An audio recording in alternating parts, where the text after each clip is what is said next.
अरे हे Duo drive काय आहे रे? अरे त्यावर आपल्याला मतदाराची माहिती मिळते.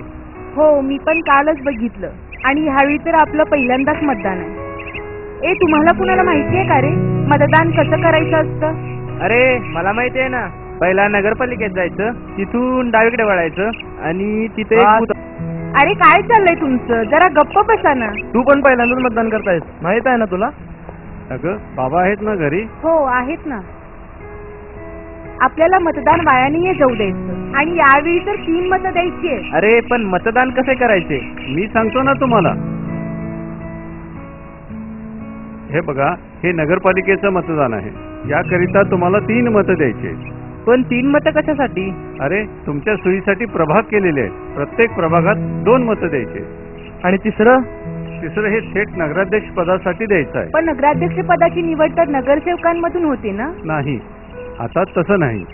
नगराध्यक्ष पद यावेळेला थेट जनतेतून निवडून द्यायचं. ते बरोबर आहे, पण मला एकाही उमेदवाराला मत द्यायचं नसेल तर?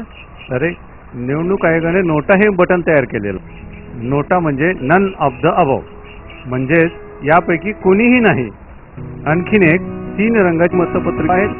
पहिलं मत हे नगराध्यक्षासाठी गुलाबी मतपत्रिकेसमोरील बटन दाबून, दुसरं मत हे प्रभाग अ नगरसेवकासाठी पांढऱ्या मतपत्रिकेसमोरील बटन दाबून, आणि तिसरं मत हे प्रभाग ब नगरसेवकासाठी फिकट निळ्या मतपत्रिकेसमोरील बटन दाबून. आलं ना लक्षात? हो काका.